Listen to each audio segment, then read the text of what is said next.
राज्य दृष्टिमा देशभित्र दूरी हुँदैन। नमस्कार, म धीरज बस्नेत। समाचारको गर्भमा विवरण मात्र होइन, कारण र निवारणको बाटो पनि हुन्छ। पर्दामा देखिने र छेकिने खोजीको खबर उद्घाटन गर्न तम तयार बाइलाइन। दर्शकवृन्द, अदालत मात्रै एउटा त्यस्तो थलो हो जसलाई आम नागरिकले आफ्नै बाउलाई भन्दा बढी विश्वास गर्छन् र आमालाई भन्दा ज्यादा भरोसा गर्छन्। त्यसैले आफ्नै बाउले थिचोमिचो गरेको अवस्थामा समेत न्याय खोज्न नागरिक अदालतको शरणमा पुग्छन्। पीडितले आफ्नो अन्तिम सहारा ठान्छन्। जस्तो प्रधानमन्त्री केपी शर्मा ओलीले संसद विघटन गरिदिए, उनको कदमको खारेजीको मागसहित असन्तुष्ट पक्ष अदालत पुगेको छ। ओलीले मनलाग्दी ढङ्गबाट मन्त्रीहरू नियुक्त गरे, त्यसलाई रोक्न माग गर्दै सर्वोच्चमा मुद्दा परेको छ। अर्थात् जो कोही पीडित भए पनि न्याय माग्न अदालतकै शरणमा पुग्छन्। तर पीडितको आशा र भरोसाको केन्द्र बनेको अदालतको आदेश कार्यान्वयनको अवस्था भने चिट लाग्दो छ। 1 लाख भन्दा बढी अदालतका फैसलाहरू कार्यान्वयन नै भएका छैनन्। 90% भन्दा ज्यादा फैसला अलपत्र अवस्थामा छन्। अदालतले दोषी ठहर गरेका 1,18,960 अपराधी जेलमा होइन, खुल्लम खुल्ला समाजमा घुमिराखेका छन्। र यो हामीले भनेको होइन, फैसला कार्यान्वयन निर्देशनालयको तथ्याङ्कले भनेको हो। आज हामी कार्यक्रममा अलपत्र पर्दै गएका अदालतका फैसला र किन हुँदैन फैसलाको कार्यान्वयन, त्यसको नाली बेली खोतल्दैछौँ। कार्यक्रमको सुरुमा चाहिँ अदालतले दोषी ठहर गरेका 1,18,960 अपराधी जो अहिलेसम्म पक्राउ परेका छैनन् र खुल्लम खुल्ला समाजमा घुमिराखेका छन्, त्यसको अवस्था देखाउँदैछौँ।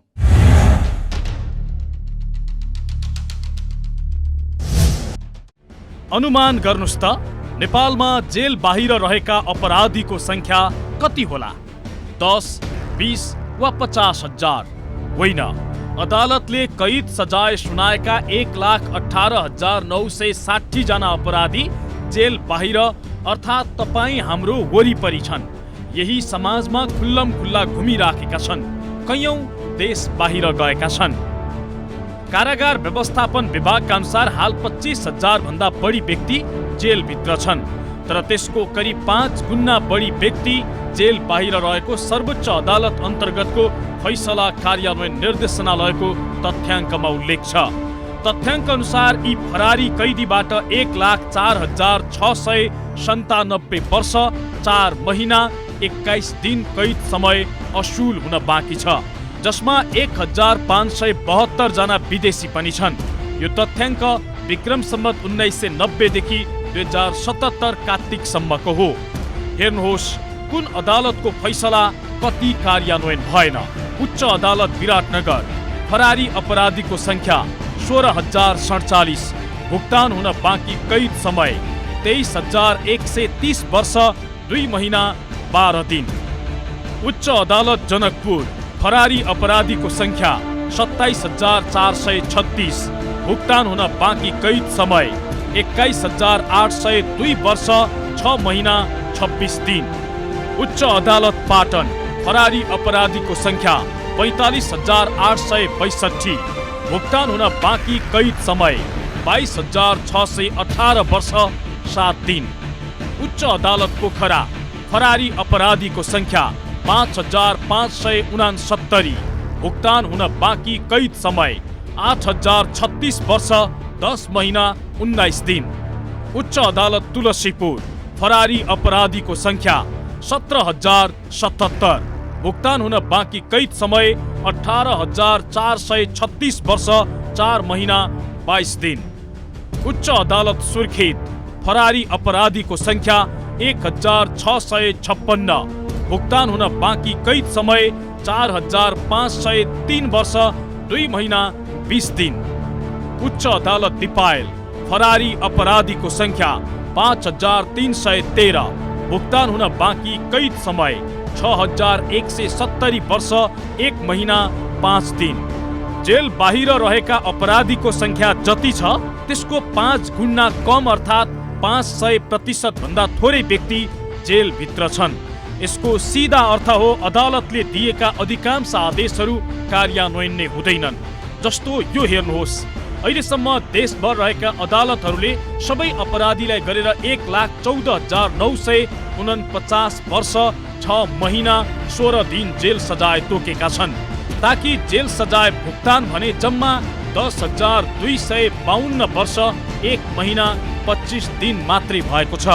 1,18,960 अपराधीबाट 1,04,697 वर्ष 4 महिना 21 दिन कैद भुक्तान हुनै सकेको छैन। कार्तिक महिनासम्मको जुन रेकर्ड छ, हामीलाई आउने जिल्लाबाट जुन रेकर्ड आउँछ त्यो रेकर्ड अनुसार भन्ने हो भने 1,18,960 जनाहरू फरारी छन्। ती फरारीमा कति स्वदेशी छन्, कति विदेशी पनि रहेका छन्। ती फरारीहरूलाई पक्रिनको निम्ति हामीले प्रहरी प्रशासनको मद्दत दिनुपर्ने अवस्था छ। कैदतर्फको हेर्दाखेरि 1,46,097 वर्ष 4 महिना 21 दिन नेपालभरिको अदालतले जुन फैसला गर्दा कैद तोकेको छ, ती कैदीहरू अझै पनि हामीले उठाउन मागिरहेको अवस्था रहेको छ। यसरी भुक्तान नभएका फैसलाहरूमध्ये केही फैसला 30-40 वर्षभन्दा पुराना समेत छन्। फरार भएका अपराधीमा समाजमै प्रतिष्ठित व्यक्तिहरू समेत रहेको फैसला कार्यान्वयन निर्देशनालयले जनाएको छ, जो यही समाजमा खुल्लम-खुल्ला हिँडिराखेका छन् भने कैयौं अदालतको आदेशपछि विदेश फरार भएका छन्। अदालतले तोकेको 14,79 करोड जरिवाना अझै उठेन। नेपालका अदालतले अहिलेसम्म विभिन्न कसुरका मुद्दामा फैसला गर्ने क्रममा आरोपीहरूमाथि 15,71 करोड 51,78,913 रुपियाँ जरिवाना तोकेका छन्। तर यति ठूलो रकम मध्ये जम्मा 72 करोड 34,47,722 रुपियाँ मात्रै असुल भएको छ। अर्थात् जरिवाना तोकिएको मध्ये 95.39% फैसला कार्यान्वयन भएको छैन। 14,79 करोड 17,31,191 रुपियाँ अझै उठेको छैन। अब हामीले अहिलेसम्म कतिजना नेपालभरिको कति अदालतले कैदको लगत कति छ, जरिवानाको लगत कति छ भनेर यसो डाटातर्फ हेर्ने हो भने जरिवानाको लगत फछोडको विवरण बाँकी हामीले तयार गरेको रेकर्ड छ। त्यसमा 14,99 करोड रुपियाँ जुन जरिवाना छ, नेपालको सम्पूर्ण जुडिसियरले गरेको जरिवाना हो। त्यो जरिवाना चाहिँ हालसम्म उठ्न नसकेको अवस्था रहेको छ। फैसला कार्यान्वयन निर्देशनालयका अनुसार कैदतर्फ अदालतले दिएको फैसला मध्ये जम्मा 8.91% मात्रै कार्यान्वयन भएको छ। यस्तै जरिवानातर्फ 4.61% मात्रै कार्यान्वयनमा आएको छ। यो तथ्याङ्कले अदालतबाट हुने फैसला कार्यान्वयनको अवस्था अत्यन्त निराशाजनक रहेको देखाउँछ। पीडितले न्यायको अनुभूति गर्न नपाएको झल्काउँछ।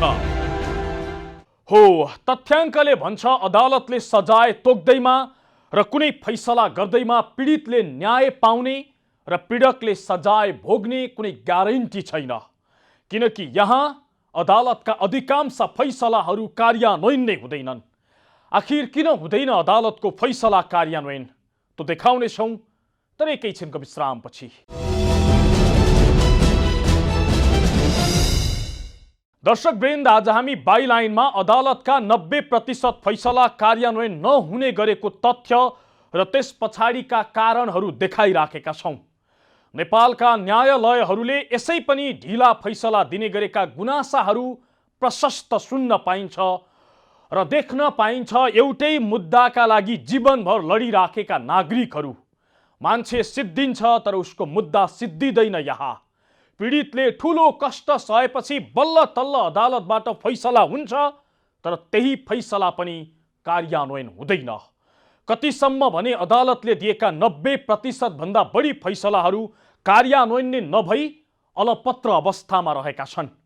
आखिर के कारणले हुँदैन अदालतले दिएका फैसलाहरू कार्यान्वयन? हेर्नुहोस् यो रिपोर्टमा।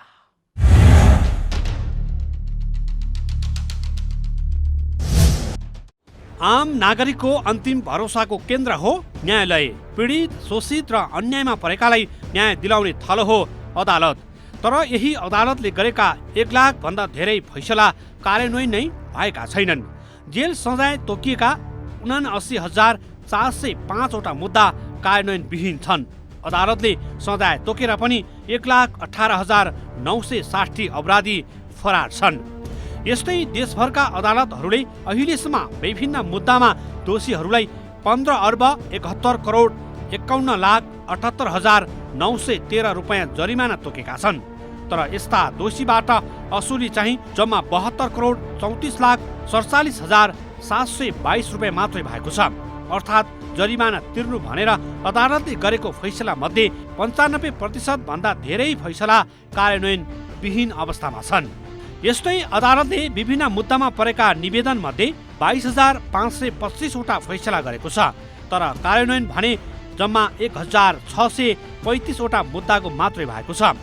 20,890 फैसला कार्यान्वयन विहीन अवस्थामा छन्। अर्थात् 92.74% फैसला यसै अलपत्र छन्।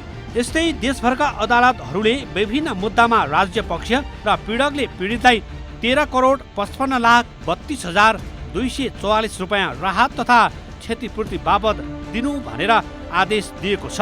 तर अहिलेसम्म जम्मा 69,11,529 रुपियाँ पीडितले राज्य र पीडकबाट क्षतिपूर्ति पाएका छन्। 12,86,20,715 रुपियाँ अझै पीडितले क्षतिपूर्ति पाएका छैनन्। अर्थात् 94.90% फैसला कार्यान्वयन विहीन छन्। यी तथ्याङ्कहरूले के देखाउँछ भने अदालतले दिएका फैसला मध्ये औसतमा 90% भन्दा धेरै फैसला कार्यान्वयन नै भएका छैनन्। अदालतले आदेश दिए पनि पीडितले न्याय पाएका छैनन्। आखिर किन हुँदैनन् त जनताले भरोसा गरेको न्यायालयबाट भएको फैसला कार्यान्वयन? फैसला कार्यान्वयन निर्देशनालयका निर्देशक शिवकुमार पोखरेल भन्छन्, राज्यका अन्य निकायबाट सहयोग भएन। प्रहरी प्रशासनले आवश्यक समन्वयन गरेनन्। त्यसै कारणले फैसला कार्यान्वयन गर्न समस्या भयो। अदालत एक्लैले मात्रै सम्पूर्ण कैदीहरूलाई पक्रिने अरूको सहयोग भएन भनेदेखि अदालत एक्लैले मात्रै सबैलाई पक्रेर थुन्ने फैसला कार्यान्वयनमा सर्वसाधारण रूपमा अदालतले अघि बढ्ने अवस्था नरहन सक्छ। यसमा प्रहरी प्रशासन, नागरिक समाज, सरकारवाला निकाय, सम्पूर्ण व्यक्तिहरूले अदालतमा लागेको लगत हो, त्यो लगतलाई असुल गर्ने कार्यमा सहयोग गरिदिनु भयो भने अदालतको फैसलाहरू निशर्त सम्पूर्ण रूपमा जति लगत छ त्यो हामीले असुल गर्ने अवस्था रहन्छ। त्यसको निम्ति सबै पक्षको सहयोग, सद्भाव र समन्वय आवश्यक ठान्दछ। फैसला कार्यान्वयन निर्देशनालयले लगाएको यो आरोप स्वीकार्न प्रहरी तयार छैनन्। केन्द्रीय प्रहरी प्रवक्ता वसन्त कुमार कुवार प्रहरीले अदालतको फैसला कार्यान्वयन गर्न सक्दो सहयोग गरेको दाबी गर्छन्। थोरै जनशक्ति, सीमित स्रोत साधनका बीच आफूहरूले अपराधी पक्राउ गर्न, सजाय दिलाउन सक्रिय भएको उनको जिकिर छ। नेपाल प्रहरी अहिले कानुनको कार्यान्वयन गराउने हकमा दण्डहीनताको अन्त, जुन फैसला भयो, जरिमाना ठेक्यो, कैद कसुर भयो, तर त्यसले चाहिँ त्यसलाई कार्यान्वयन भएन भने दण्डहीनताको अवस्था रहन्छ भन्ने कुरालाई मध्यनजर राखेर स्वाभाविक रूपमा यी न्यायिक अर्धन्यायिक निकायबाट भएका फैसलाहरू कार्यान्वयन गर्ने सिलसिलामा प्रहरी एकदम आक्रामक रूपमा आएको छ। त्यो लगत आइसकेपछि त्यो व्यक्तिहरू कहाँ छन् भन्दा कोही घर ठेगानामा हुँदैनन्, कोही विदेशतिर हुन्छन्, कोही मरिसकेको अवस्था हुन्छ। यी यावत कुराहरू हुन्छन्। त्यसकाले भनिअनुसारको मान्छेहरू तत्काल लोकेसनमा नभएको अवस्था, लोकेसन जुन उनीहरूको वतन खुलेको हुन्छ त्यो वतनमा नभएको अवस्था, अरू ठाउँमा बसेको अवस्था, छतमा भेष गरेर बसेको अवस्था, किनकि छतमा भेष गरेको मान्छेलाई पनि ट्र्याकिङ गर्दै प्रहरीले समातिरहेको अवस्था छ। किनकि 30-35 वर्ष पछिको अभियुक्त पनि फरार अभियुक्त पनि समातेर अहिले दाखिल गरिरहेको अवस्था। यस्ता किसिमका कुराहरू हामी गरिरहेको अवस्था छ। तर त्यो एक्ज्याक्ट लोकेसन पत्ता लाग्न नसक्दा र त्यसलाई चाहिँ भेरिफिकेसन गर्ने समस्या भएको कारणले मात्रै पनि तोकीको लगतमा भएका व्यक्तिहरू सबै समातिन नसकेको अवस्था हो।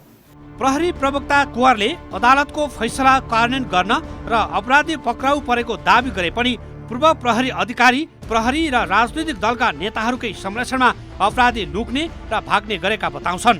पूर्व डिआइजी केशव अधिकारीको अनुसार अदालत र प्रहरी बीच समन्वय नहुँदा, नेता र प्रहरीबाटै संरक्षण हुँदा अदालतको कैयौं फैसला कार्यान्वयन हुन सकेको छैन। यसमा सबै दोषी रहेको उनको भनाइ छ।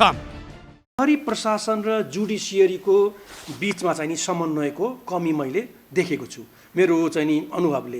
यहाँ के छ भन्दाखेरि अदालतले कुनै पनि मुद्दाको फैसला भइसकेपछि प्रहरीलाई जानकारी दिन जान्छ, हैन, वा जुन व्यक्ति फरार छ होइन, पक्राउमा आएको छैन, त्यो व्यक्तिको बारेमा मुचुल्का टाँस गर्छ होइन, सूचना चाहिँ नि टाँस गरेर आउँछ। त्यसपछि अदालतले पनि आफ्नो चाहिँ जिम्मेवारी सिद्धिएको महसुस गर्छ। प्रहरी कहाँ पनि त्यो सूचना आएपछि त्यसलाई चाहिँ नि अब कतिको खोजी नीति हुन्छ त्यो चाहिँ नि होला जस्तो मलाई लाग्दैन। अपराधीहरूलाई जुन सजाय ठेकिसकिएको छ होइन र अदालतले फैसला गरिसकेको छ, त्यस्तो व्यक्तिहरू चाहिँ नि किन उम्केका छन् भन्दाखेरि राजनीतिक पात्रहरूले यिनीहरूलाई गाउँघरमा संरक्षण दिएर राखेका छन्। यहाँ त प्रहरीको पनि त अपराधीसँग चाहिँ मिलमुटु भएको चाहिँ नि हामीले देखेका छैनौँ र देखेका छौँ नि। त्यसले गर्दा प्रहरी चाहिँ नि विभिन्न कारण चाहिँ नि प्रभावित हुने अवस्था आयो भने त्यस्तो बेलामा चाहिँ नि अपराधीहरू प्रहरीकै चाहिँ नि के अरे घेरा तोडेर भाग्न सक्ने चाहिँ नि अवसर चाहिँ पाउँछन्। वरिष्ठ अधिवक्ता शम्भु थापाका अनुसार कानुन मिच्ने प्रवृत्ति सबैतिर हाबी हुँदा अदालतका आदेशहरू कार्यान्वयन हुन नसकेका हुन्। नेपालमा पहिलो कुरा फैसला नै निकै लामो प्रक्रिया सहित मानिन्छ। दोस्रो, अदालतसँग आफ्नै पुलिस छैन। तेस्रो, कानुन मिच्ने र आफ्नालाई जोगाउन खोज्ने प्रवृत्ति हाबी छ। यही कारण अदालतका फैसलाहरू कार्यान्वयन नहुने गरेको उनको भनाइ छ। अरूमा जसरी कानुन न्यायलाई उपेक्षा गर्ने जुन प्रवृत्ति छ नि, यो चाहिँ तपाईँको कार्यकारिणीदेखि लिएर सबै व्यक्तिहरूको सकभर कानुनलाई चाहिँ छल्ने होइन, कानुन अनुसार काम नगर्ने, कानुनलाई कसरी हुन्छ घिराउने प्रकारको चाहिँ के भनेदेखि चाहिँ त्यस्तो प्रकारको राज्यका प्रवृत्ति पनि त्यस्तै छन्। त माथि माथि बसेका मान्छेहरूको प्रवृत्ति पनि त्यसै छ। छल्न खोज्ने, अधिकारको दुरुपयोग गर्ने होइन, भ्रष्टाचारपूर्ण काम गर्ने। त्यसकारण यी सबैसँग जोडिन्छ। त्यसकारण राज्यका अन्य निकायमा चाहिँ सबै अब कानुनलाई छल्ने, कानुन अनुसार काम नगर्ने। यहाँ चाहिँ कानुनले फैसला गरिदियो तत्कालै लागू भइहाल्छ भनेर आशा गर्न बेकार छ। फरार अपराधीको संख्या र जरिमाना रकम बढ्दै गएपछि सर्वोच्च अदालतले 2066 सालमा फैसला कार्यान्वयन निर्देशनालय नै गठन गरेको थियो। निर्देशनालय गठन भएपछि हरेक अदालतमा फैसला कार्यान्वयन शाखा राखेर फरार अपराधीहरूको सूची तयार पार्ने गरिएको छ। त्यही दण्ड र जरिमानाको सूचीको आधारमा प्रहरीले फरार अपराधीको खोजी गर्ने गरेको छ। तर अझै पनि अदालतका 90% भन्दा धेरै फैसला कार्यान्वयन विहीन छन्।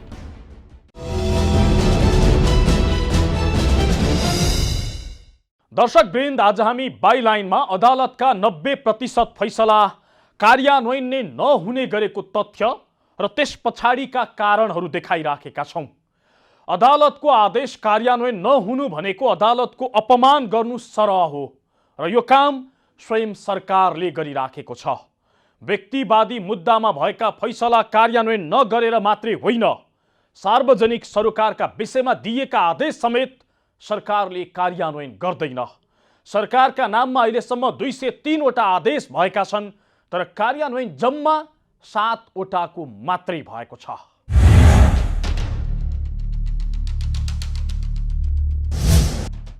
व्यक्तिगत मुद्दामा मात्रै होइन, सार्वजनिक महत्त्वका विषयमा पनि अदालतले दिएको अधिकांश आदेश अलपत्र पर्ने गरेका छन्। अदालतले अहिलेसम्म सरकारका नाममा 203 वटा आदेश दिएको छ, तर कार्यान्वयन भने जम्मा 7 वटाको मात्रै भएको छ। अर्थात् 196 वटा आदेश यसै अलपत्र अवस्थामा छन्।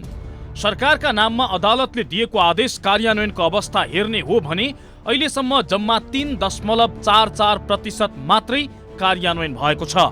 96.55% फैसला कार्यान्वयन विहीन अवस्थामा छ। हेर्नुहोस् कुन मन्त्रालयले अदालतको कति आदेश टेरेनन्। प्रधानमन्त्री तथा मन्त्री परिषदको कार्यालयले 36 वटा, गृह मन्त्रालयले 32 वटा, वन मन्त्रालयले 23 वटा, शिक्षा मन्त्रालयले 21 वटा, स्वास्थ्य मन्त्रालयले 16 वटा, भूमि व्यवस्था मन्त्रालयले 11 वटा, कानुन मन्त्रालयले 8 वटा, महिला बालबालिका मन्त्रालयले 8 वटा, भौतिक पूर्वाधार मन्त्रालयले 7 वटा, श्रम मन्त्रालयले 6 वटा, कृषि मन्त्रालयले 5 वटा, अर्थ मन्त्रालयले 4 वटा, संघीय मामिला मन्त्रालयले 4 वटा, परराष्ट्र मन्त्रालयले 3 वटा, युवा तथा खेलकुद मन्त्रालयले 3 वटा, उद्योग मन्त्रालयले 2 वटा, ऊर्जा मन्त्रालयले 2 वटा, सञ्चार मन्त्रालयले 2 वटा, अख्तियार दुरुपयोग अनुसन्धान आयोगले 2वटा, शहरी विकास मन्त्रालयले 1, संस्कृति पर्यटन मन्त्रालयले 1, रक्षा मन्त्रालयले 1। फैसला कार्यान्वयन निर्देशनालयका अनुसार सार्वजनिक महत्त्वका विषयमा सरकारका नाममा दिएका अधिकांश फैसला कार्यान्वयन नै हुने गरेको छैन। कार्यान्वयनका लागि दबाब दिँदा आलटाल गर्ने, एउटा निकायबाट अर्को निकायमा पन्छाउन खोज्ने परिपाटी हाबी छ। सरकार आखिर किन अदालतले दिएको आदेश टेर्दैन भन्ने प्रश्नमा प्रधानमन्त्री तथा मन्त्री परिषदको कार्यालयका अधिकारीहरू बोल्नै चाहँदैनन्। प्रधानमन्त्री कार्यालयका प्रवक्ता शङ्कर नेपाल यो विषयमा आफू केही भन्न नसक्ने जवाब दिन्छन्। अदालतले आदेश दिइरहने तर सरकार त्यसलाई बेवास्ता गरेर बसिरहने श्रृङ्खला झनै बढ्दै गएको छ।